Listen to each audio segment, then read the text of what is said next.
Have we started yet? I can't hear anything. Okay, just checking. Brett, will you give me a thumbs up when?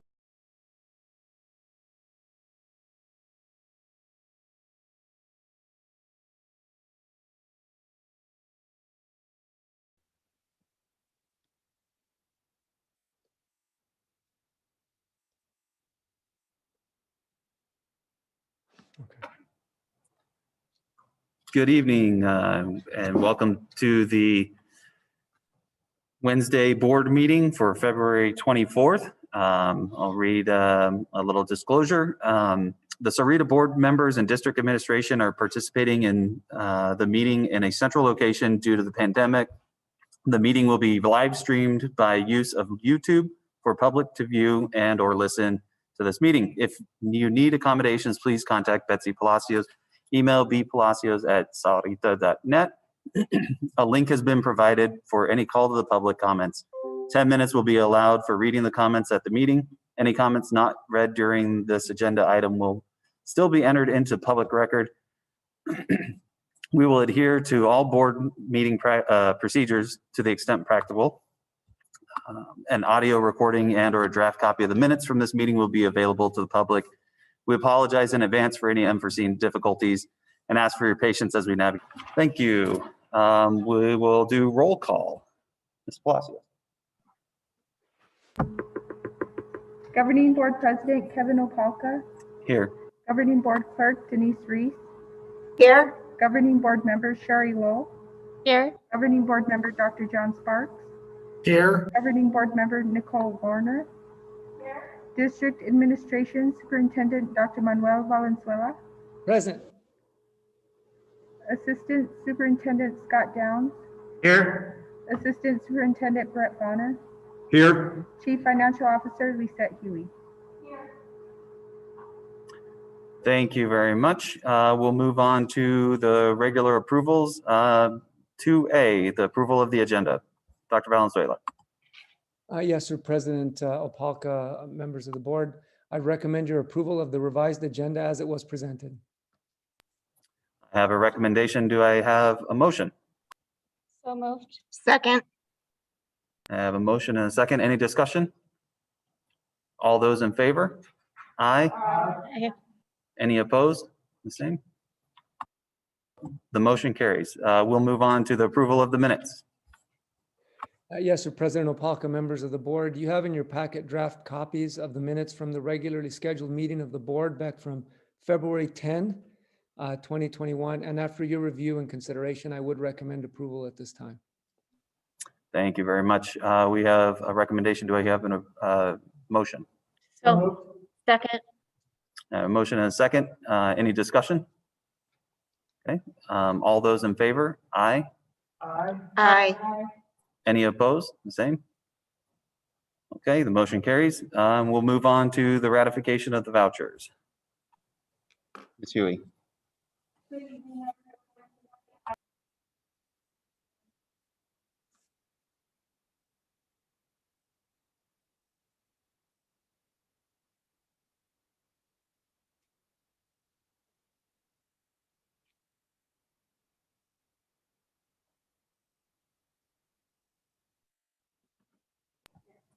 Give us 1 second. We're going to try and get the mute undone for Ms. Huey.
Thanks for bearing with us. We're working through some technical issues.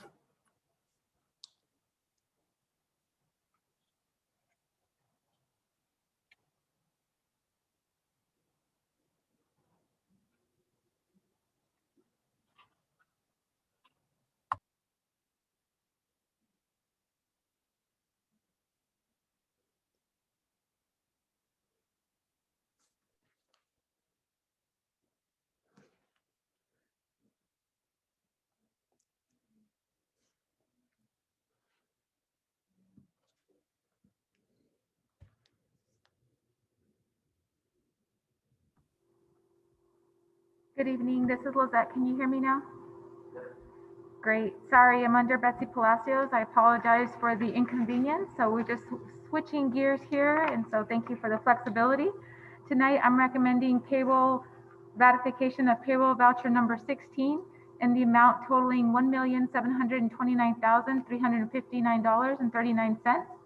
Expense vouchers 2140 to 2142 totaling $253,312.97 for a grand total of payroll ratifications and new vouchers totaling $1,982,672.36.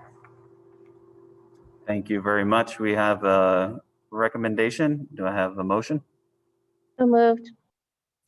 I have a motion. Do I have a second? Thank you. We have a motion and a second. Any discussion? Okay, all those in favor? Aye. Aye. Any opposed? The same? Thank you. The motion carries. Thank you, Ms. Huey.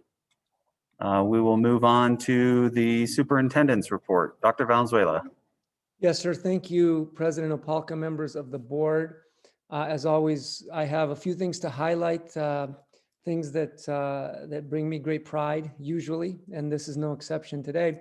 But I would like to begin just by publicly expressing my sincere gratitude to you, President Opalka, and all the members of the board for your flexibility, and also to Amber Wood, Scott Boone, and all of the staff for facilitating my ability to participate from remote. This evening, I was very pleased to be able to share in a special recognition that was received by my wife as a part of her volunteerism with a local support nonprofit for newly diagnosed cancer patients. So it was a very special evening for us, and I thank you for your strong support. I'd like to share that beginning with the good news about enrollment, that little square, or I guess it's a rectangle, in the lower right-hand corner of the chart is green for the first time in a while. We are at +2 from the last meeting.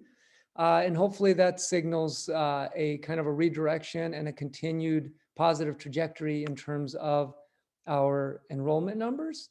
I'd like to express my congratulations to Coach Sam Gilardi, the head baseball coach at Sahuarita High School. Coach Gilardi was recently named Arizona's Coach of the Year by the National Football High School Association. That's the National Association of High School Sports. And if you know Coach Sam and his dedication and his commitment to helping to shape the lives of young people, you would agree that he exemplifies high ideals and is very deserving of that honor. Speaking of honors, they continue to shine even in the midst of this pandemic situation. We have, as you know, a strong history of strong commitment as a community, as a district, to the fine arts. And this year, once again, the Arizona Music Educators Association held their Southern Arizona Regional Honor Band and Orchestra auditions.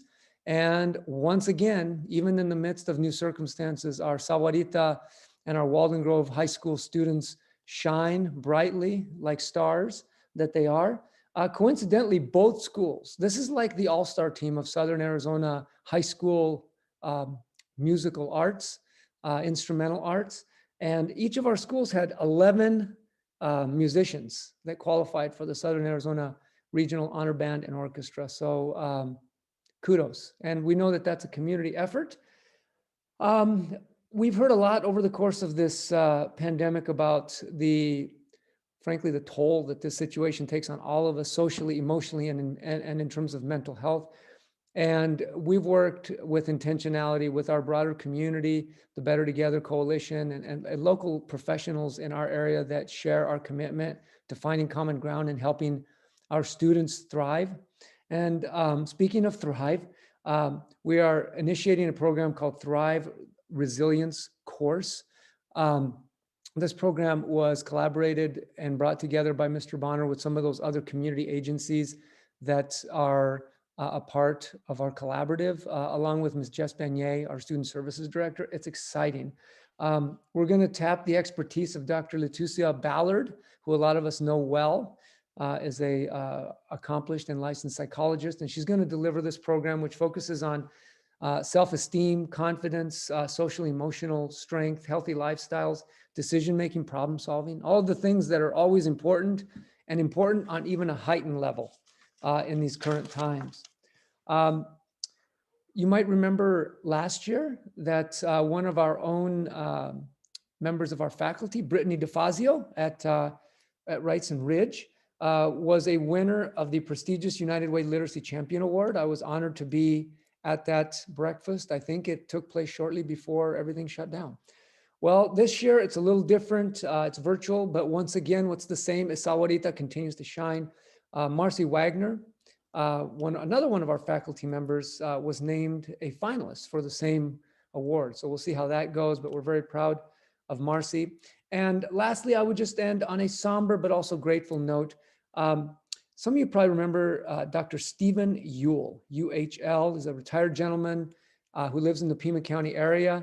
And quite frankly, the gentleman has really put a lot of resource, a lot of his own money into supporting STEM education through teacher grants. And we've seen the fruits of that at the different schools through science fairs and science kits, project-based learning. Dr. Uhl recently passed away. And so we're sending some pictures and some notes of appreciation to the Pima County School Superintendent's Office, who is going to create kind of a special Dr. Uhl tribute. So may he rest in peace. He was truly a gentleman that continued to make a difference and leaves a great legacy. So with that, I would conclude my report. Thank you very much for the time, President Opalka, members of the board. Thank you very much, Dr. Valenzuela. Anyone have any comments or questions for Dr. Valenzuela on his report? Okay, we'll move on to the governing board reports. Dr. Sparks. I'm good tonight. Just wanted to say I'm just super excited to, when I'm around in the district and seeing sports activities going. I keep seeing the live stream from the wrestling program and drumline and the honor band. It's just kind of nice to see things moving again and kids participating in those activities. Just it gives me great hope and positive outlook for the future. I'm just grateful to be here and to still be part of this great organization. Thank you, Dr. Sparks. Ms. Lowell. Thank you very much. I had the opportunity to be on a couple of campuses this past week, and so grateful for teachers and admin and even the students, everybody doing their part so that they can continue to be there. And I just can't help thinking about where we were a year ago. And, there's light at the end of the tunnel, hopefully, as the numbers continue to fall, and we hope that they'll continue to fall. And I know we're all watching those closely and just appreciating what everybody is doing. Thank you, Mrs. Lowell. Mrs. Reese. I don't have a whole lot tonight. Just wanted to wish everyone a healthy and happy rodeo break and enjoy the good weather and enjoy the 4 days that you've got off. Thank you, Ms. Reese. Mr. Warner.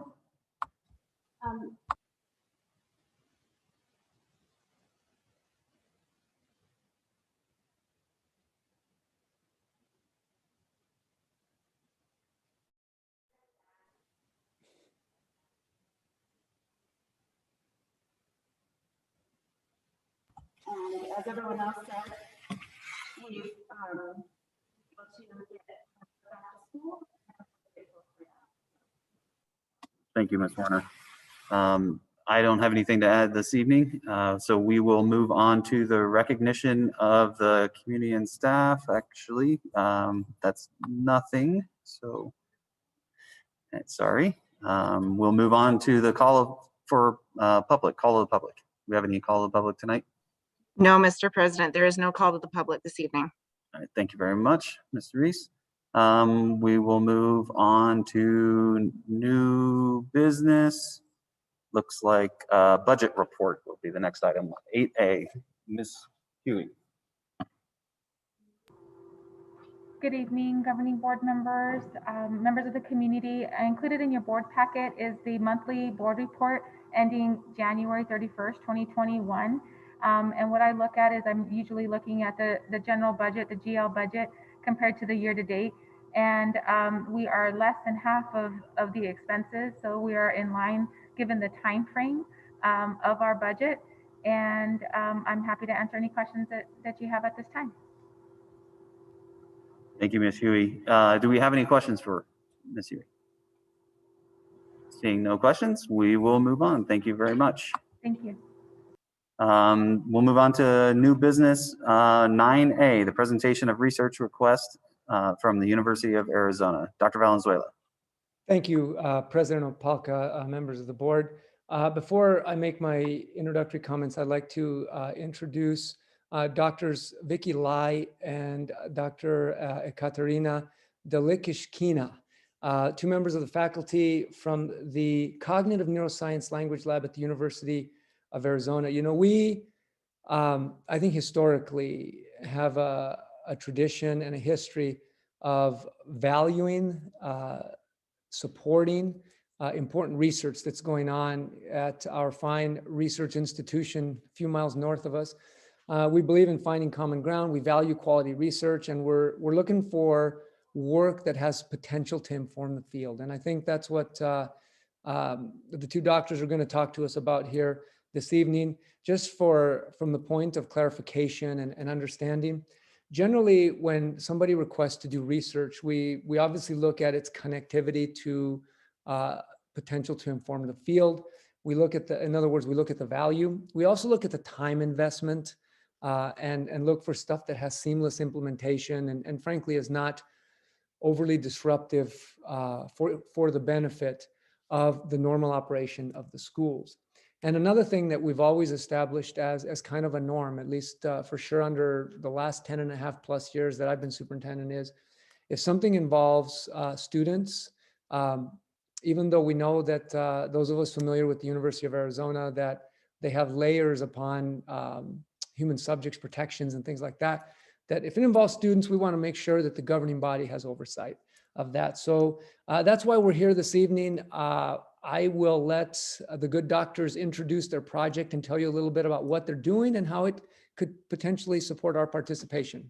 Dr. Lai, I'll turn it over to you.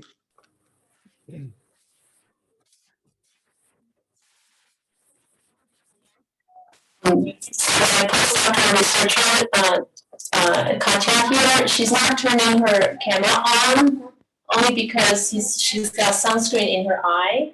So it's red, she's got tears all over. So not a pleasant view. But she's gonna be the person that presents this project to you, which is what we're doing.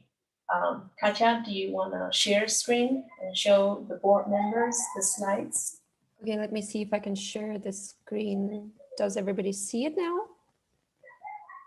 Excellent. Yes, we do. Thank you. All right, perfect. Apologies for not turning the screen on, but as Vicky said, not a good view. Okay, so without further ado, our study looks into comparing the efficiency of two different modes of presenting scientific concepts to students. Metaphors are widely used in science educations because they're believed to help students consolidate novel abstract knowledge by relating it to something tangible and familiar to them. And there's a lot of literature in the field of scientific education showing that metaphoric instruction can be successfully applied to teaching concepts from a wide range of scientific disciplines, including math, physics, earth science, physiology, and so on. But yet no study so far has directly compared the efficiency of metaphoric and literal instruction within the context of one experiment. And this is exactly the gap that we're trying to address. So we're conducting our study with two different populations: college students aged 18 and older and high school adolescents. And we're currently collaborating with 3 schools within the Tucson school district. Both college and high school students are the main target audiences of science education, but given the fact that the brain continues to mature well into the person's 20s, it is possible that age-related differences in neural mechanisms that subserve learning will result in different learning outcomes in the two age groups. And with the older group, in addition to the behavioral testing, we will also perform a post-training functional MRI scan in order to assess the neural changes that happen as a result of training. But I won't go into much detail because this is not what we're doing with high school students. But that's just Katja, let me just interrupt a little bit. We're actually conducting this in 4 TUSD schools now. So we got Tucson High was the initial one, and now we have Catalina High, Rincon High, and Sabino High. So those 4 schools in the TUSD are working with us now. Please continue. Cool. Okay, so to get to the studies design, so basically what we do is we ask students to read and listen to a brief explanation of the function of an organ or hormone or cell and repeat it back to the instructor. And our stimuli include 60 biology concepts picked from various categories, including anatomic concepts, neuroanatomy, cell structures, genetic terms, and even plant biology. So we have divided those 60 stimuli into 3 different groups and assign, so 1/3 of them is subjected to instruction using literal definitions, and I'll show you an example of what the training scripts look like in a second. 1/3 was subjected to metaphoric instruction, and 1/3 was used as controls that were not did not participate in training. So this is an example of a training script. The first topic sentence briefly introduces the concept, kind of what it is and where it is. Glutamate is one of the most important transmitters of the central nervous system. And the second sentence explains the function of the concept either literally or via metaphor. For example, for the literal sentence, glutamate is a chemical that excites neurons by increasing the likelihood of their firing. Its metaphoric counterpart would be glutamate is a cheerleader that gets neurons all fired up to help them perform at top capacity. So each subject saw one of the 2 versions of this training script, either sentence 1 plus sentence 2A or sentence 1 plus sentence 2B, or they did not see this, they were not trained on this concept at all. And this is what the training procedure looked like. And you might probably recognize Ms. Werner because she is our instructor on this project. So the training procedure is conducted one-on-one over Zoom. The instructor shares the slides with the training scripts with the participant and reads them out loud to the subject. The training is delivered in 2 separate sessions conducted on 2 consecutive days. So 20 concepts are trained on each day. And in order to kind of boost the learning effects, we repeat each concept twice within the session. So I don't know, maybe I can skip that because there's a video that takes a while. So basically this is the study timeline. I think actually don't skip that. I think the video might be a good thing. I'm not sure if you would be able to hear it because I don't know, but let me try. Do you hear the sound? No, that's No sound.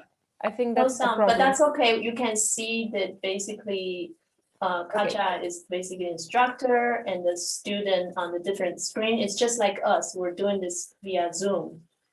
So it's kind of an online instructions. Okay, so I'll go through the instructions and then read the 2 sentences explaining a concept one by one. The interior of a cell is separated from the outside environment by a membrane. The cell membrane is a physical barrier that allows certain molecules to pass in and out of the cell in a very controlled way. And here's the cue for the participant to tell back to me what they've learned, and so on. And then we move on to the next trial. So that's what it looks like. And we kind of, you may have noticed that, for example, the first concept was introduced literally. So we just say the cell membrane is a physical barrier. So that's pretty much the textbook definition. And the second concept is introduced metaphorically. Epithelial tissue is the armor that protects the surfaces of tissues. So here's the study timeline. So on one of the days that precede the training, subjects complete an online survey that is aimed to assess their knowledge of the target concepts. And then they undergo 2 training sessions on 2 consecutive days. And immediately after the training, they receive the second survey. So, oh, sorry, I keep skipping. So this is what the surveys look like in the pre and post-training phases. So we presented subjects with 2 identical online surveys, and about each of the 60 concepts that were used as stimuli in our experiment, we asked 3 questions. So first of all, we asked our subjects to rate their familiarity with a concept, and this is something that may help us distinguish the newly learned concepts from those about which subjects had some pre-existing knowledge, and potentially exclude the items that they knew prior to training from the analysis. We also obtained the ratings of perceived concreteness of a concept, and the assumption here is that metaphors help consolidate novel abstract knowledge by relating it to some tangible, concrete concepts. So we could expect that concepts that are explained metaphorically will be deemed more concrete after the training. And finally, we asked our subjects to type in a free-form response to a question: what does this organ or cell do in the body? What is their function? And then we manually score the accuracy of these responses. And by comparing the pre and post-training scores, we can measure the training-related improvement in knowledge of the concepts. So in addition, in the post-training survey, we additionally present participants with 2 quick tests that measure their aptitude for comprehension of verbal analogies and visual metaphors. And our hypothesis is that the subjects' individual scores on these tests may correlate with how efficiently they learn from metaphors. That it seems reasonable that metaphoric thinkers will be better at learning from metaphors compared to literal definitions, and vice versa. So this is what a trial on the metaphoric Triads task looks like. So basically in each trial, participants see 3 drawings, and they have to pick 2 that, in their opinion, make the best pair. And they're not given any instructions on how they should make these pairs. So they just do whatever they want. So, and the point is that one of those pairs is metaphorical. So for example, in the present example, it's a rosebud and a baby. So this kind of like an associative pairing, because both are young. And the other possible pairings are more literal. And the other one that makes most sense is the rosebud and the watering can. And for each metaphoric pairing, a participant receives a point, and they receive no point for literal pairing. And this way we measure their tendency to think metaphorically. And given that we have 29 triplets, the maximum score is 29. And in our pilot study that we conducted with 17 University of Arizona undergrads, we found that people vary greatly in their tendency to make metaphorical versus literal pairings.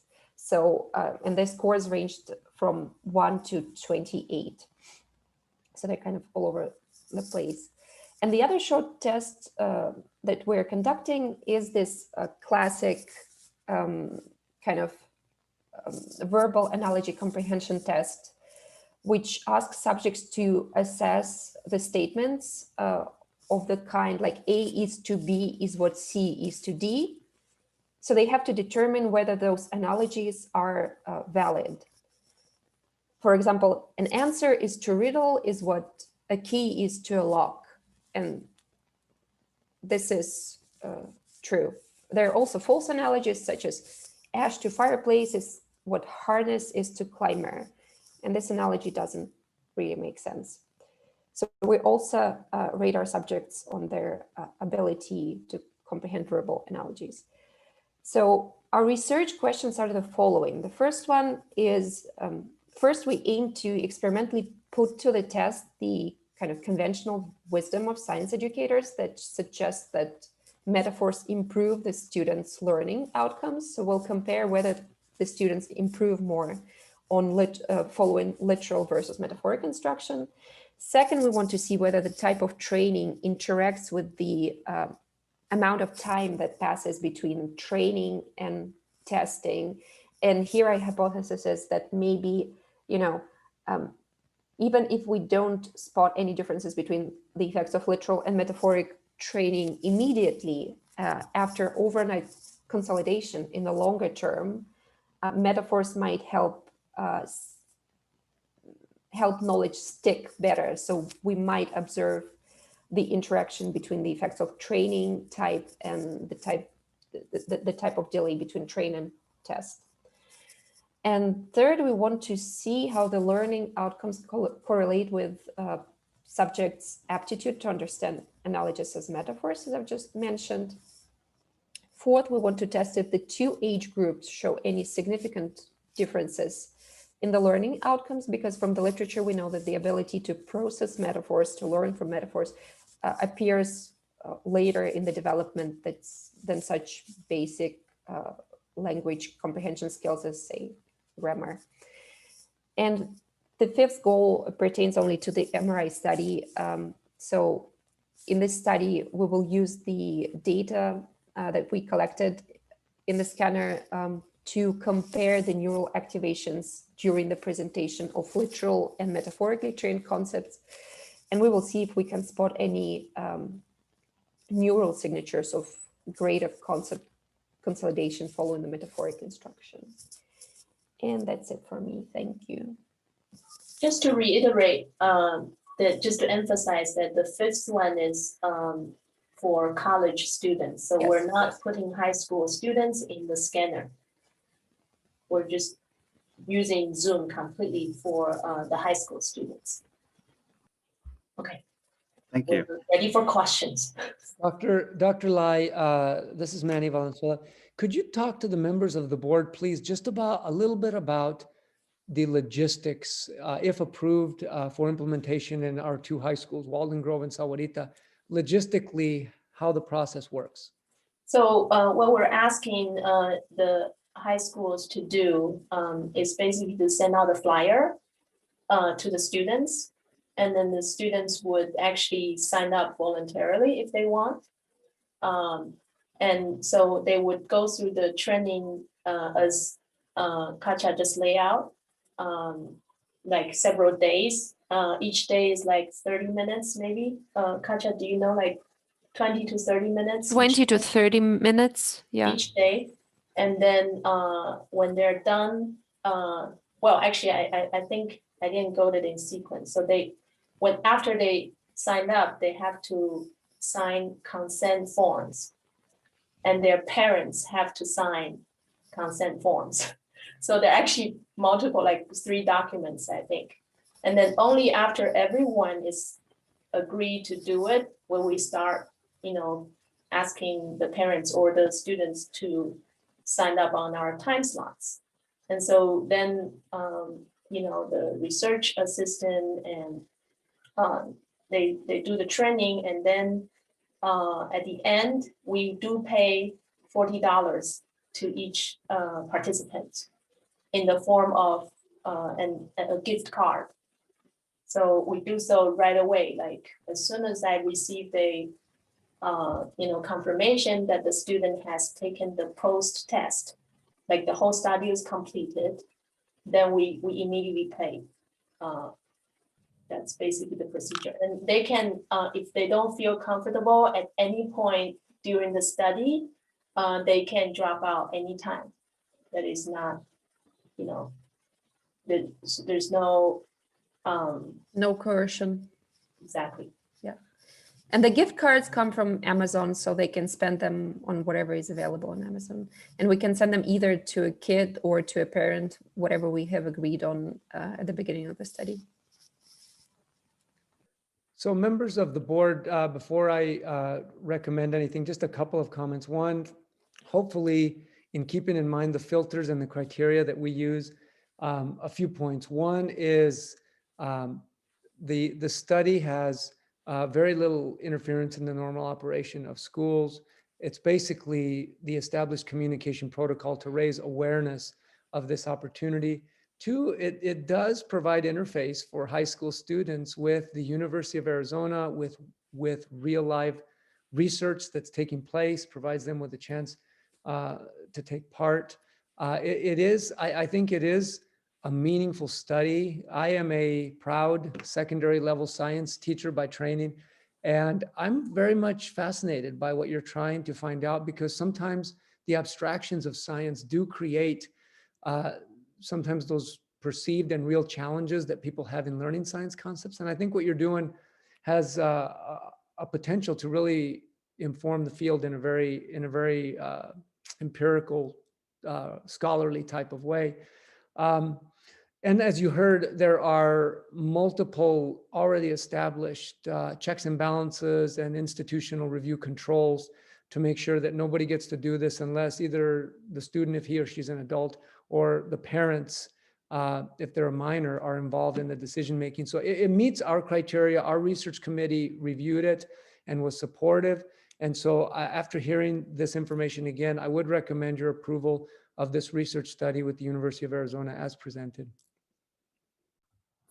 Thank you, Dr. Valenzuela and Dr. Lai and Katarina. Are there any questions from the board members for the research doctors? No? Okay. I heard a recommendation from Dr. Valenzuela. Does anybody have a motion? Motion Second. and a second. Any discussion? Okay. All those in favor? Aye. Aye. Any opposed? The same? Okay, great. The motion carries. We're looking forward to partnering with U of A on another very interesting topic. Thank you very much for the presentation, and thank you for your time tonight. Thank you very much. Thank you. And for the sake of just the logistics, Mr. Bonner, if you could be their liaison in terms of helping to communicate them with our two high schools. Thank you, sir. Thank you. Doctor. Great. We will move on to a new business number 9B, the road back plan. Dr. Valenzuela. Yes, thank you very much. Once again, it's my pleasure to provide an update on where we are on this long road, but hopefully a road that's leading us to at least a conceptual and hopefully a real finish line and a light at the end of the proverbial tunnel.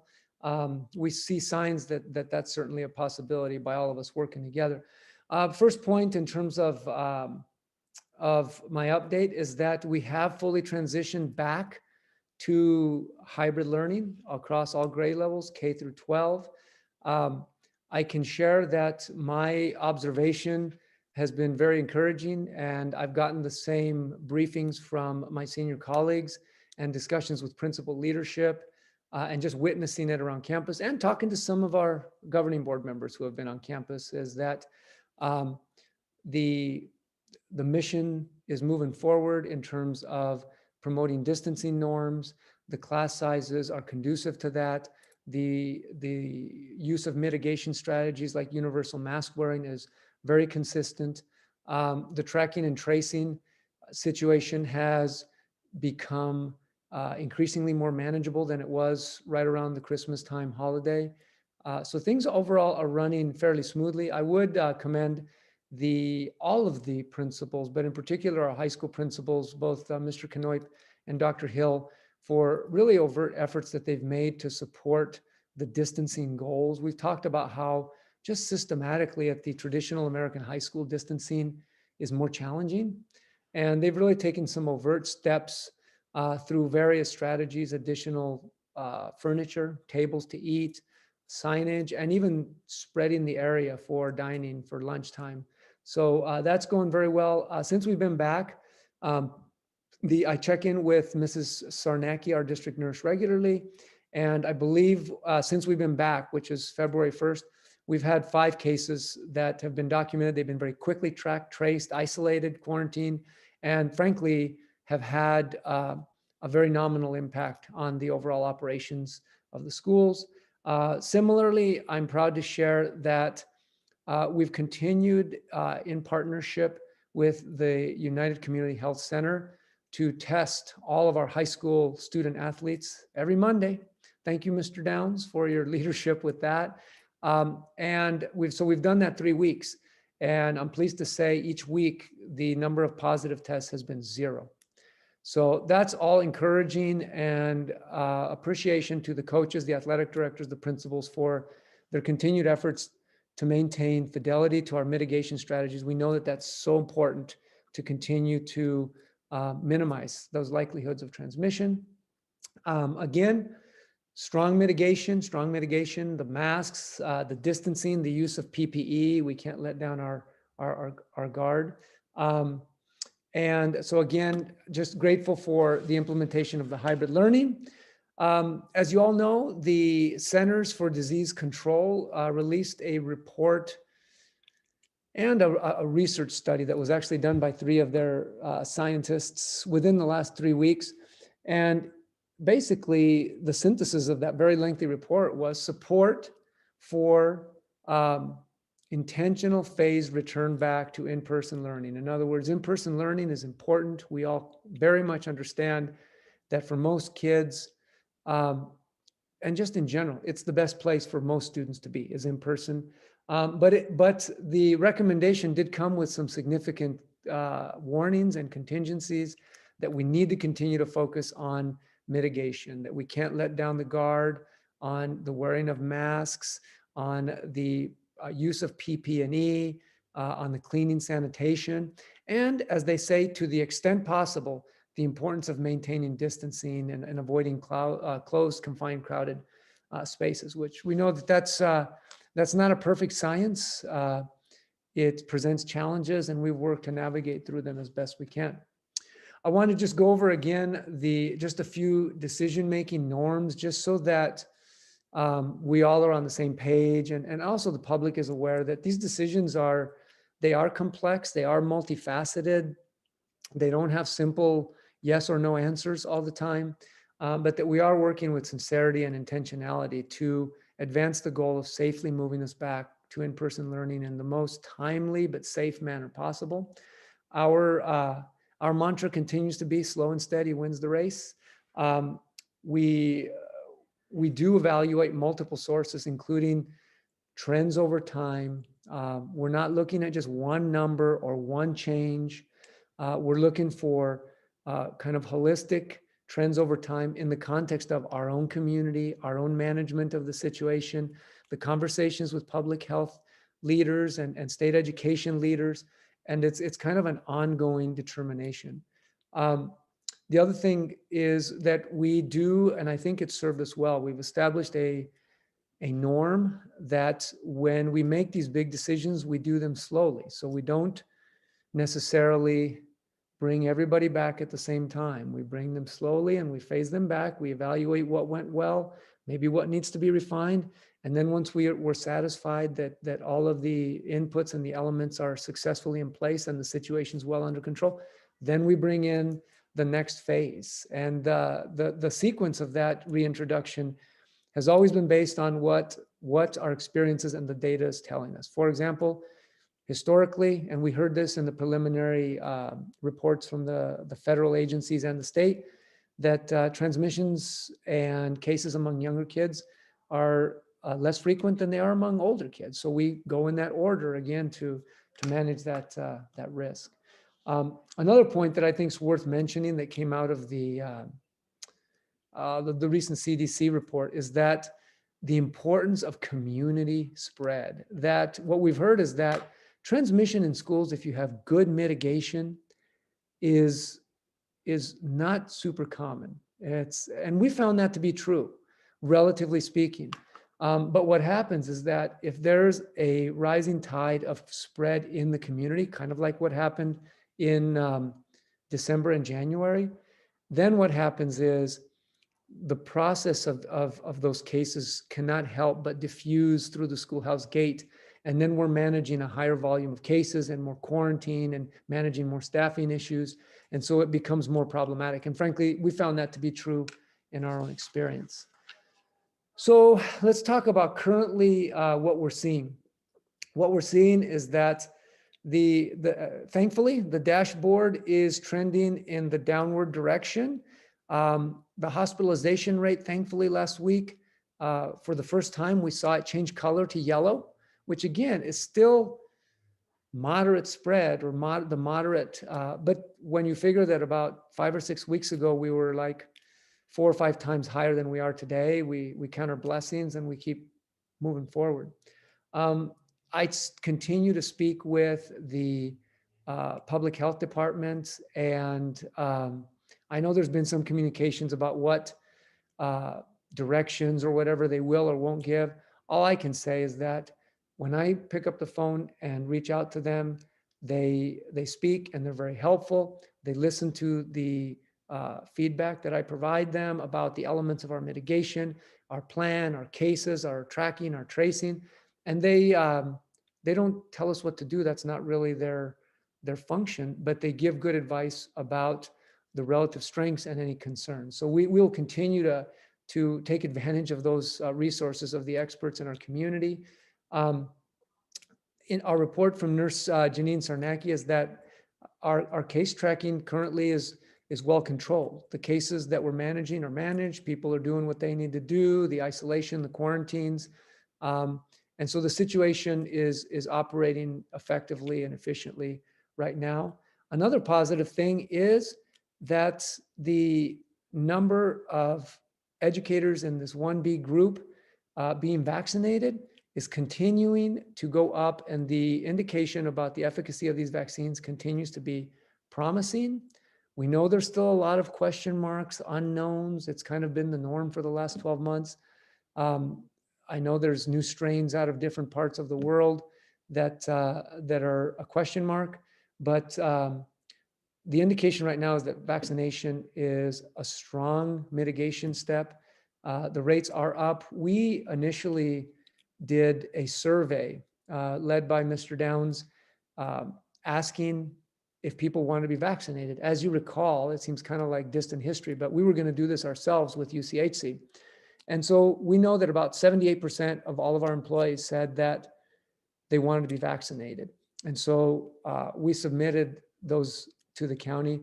Now, even the county has shared that given all of the different players in the vaccination process, it's hard to track how many of our people have actually gotten vaccinated.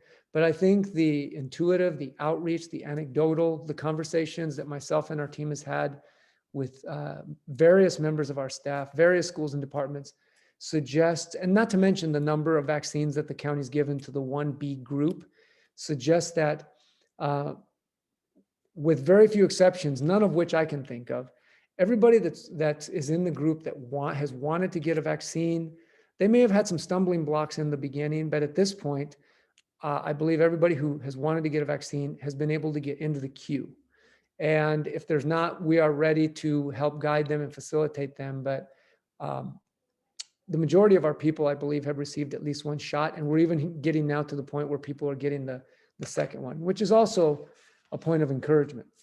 So let's talk about the tentative action plan. And again, we always use the word tentative because the one thing we know about that's certain about this situation is that not too many things are absolutely certain and that things can change. But we try and create clarity in what is somewhat of an unclear world. At this point, I mean, we think back to the fact that we really only completed the return to hybrid last week. It was a phased roll-in. And so at this point, again, in the interest of slow and steady, we're going to keep moving, monitoring, adjusting, hopefully continuing to witness favorable data and smooth, effective operations around the schools, continuing this through the spring break, which is really, I believe, 3 weeks away, if that. Continue monitoring, continue consulting, evaluating our own situations, and then pending continued favorable conditions. And that means our own tracking and tracing, the conversations with the health experts, and the continued decline and stabilization of these numbers, again, holistically, as a general rule. The idea is to begin a phased return to full 5-day learning right after the spring break on March 22nd, beginning with the K through 5 students. Now, we need to remember that that's almost a year to the week. I think it's 1 week past that we last had students on any school 100% on campus. So I think that if things materialize, and right now it looks promising, the idea is to take that step and watch. So we very much desire to follow what has been our norm with middle and high school. But at this point, because this is a new step that hasn't been implemented, at least in over a year, we want to observe the elementaries and manage the variables, manage any refinements that need to be taken care of. And then foreseeably this spring, of course, the desire is to bring everybody back. And hopefully, I mean, I guess my own ideal vision is that every student will have an experience in full in-person learning before we close out, as hopefully a catalyst and a launch pad, if you will, for what we have in store for the next year. And with that, I think, let's see if I have any more comments. Oh, just a couple more. Again, the mention that things do change and that there's always that very real possibility. We saw what happened in December. The importance of being flexible. That message about community spread really hit home with me from the Centers for Disease Control, that this is not the time to let down our guard, to take off our masks, and to kind of take a step back from social distancing and small group congregate settings, that we still need to be aware of those things and implementing them to the extent that they can possibly be done. But we are hopeful that through this shared commitment and this collective action, that this could be the beginning of something we've all waited a long time for, and that's the dawning of a brighter day. So that's my report. This evening, I did, I believe Ms. Wood sent my letter out to all of the families that explained kind of a synthesis of these points, and also the ongoing conversations that will continue in the next 2 to 3 weeks leading up to spring break with various stakeholder groups. So with that, I'd be glad to answer any questions. Thank you, Dr. Valenzuela. Are there any questions for Dr. Valenzuela? Sherry? Yeah. Dr. Valenzuela, just to check the calendar, yeah, it's a year and 1 day from last year's spring break. And so having a senior last year, and I know all of us had kids in the district, it hopefully is the dawning of a new day. Thank you, Mrs. Lowe. Any other comments? Just one, you know, an ask to the community, right? We're going into a rodeo break, very similar to Thanksgiving break. And we saw what happened in the fall, you know, directly following those time periods as well. So, you know, Halloween, then Thanksgiving led into, you know, rampant spread and issues. So we'd ask, you know, the community to be diligent and help us, and you know, remember the large, you know, small gatherings and large gatherings are still not recommended. And if we can do our part to help with that, we can help us get the schools open again. President Opalka, thank you. Thank you for saying that. I think that's a statement that cannot be said too many times. You know, we're all learning. And one of the things that I've learned from the fall, and it was validated in that CDC report, is that we were very focused, and we will continue to be, on controlling what's inside the schoolhouse gates, the whole low transmission hypothesis, which bore out pretty well with us. But one takeaway is that the school community is deeply embedded in the greater community. And it really takes all of us, folks that have kids in the schools, folks that don't. It really is a community effort. But if we all lock in together with this, to your point, we can really move to brighter days. So thank you for those comments. Okay.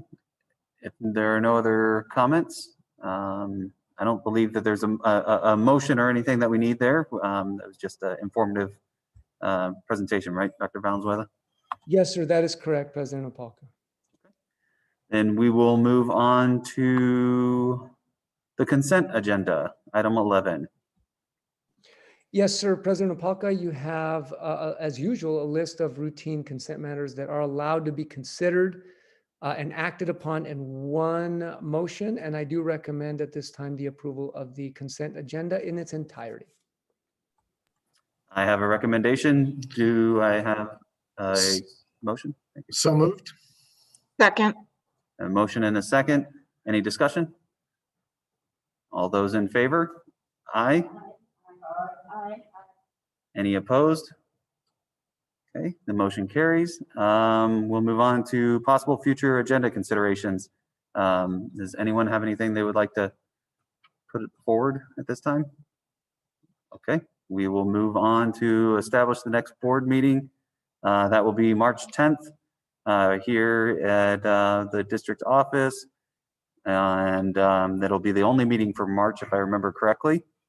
And just before spring break. So no executive session. And I need a motion for recess. So moved. Second. I have a motion and a second. All in favor? Aye. Any opposed? All right. Thank you very much. We appreciate everybody's time tonight. And we look forward to seeing you next month.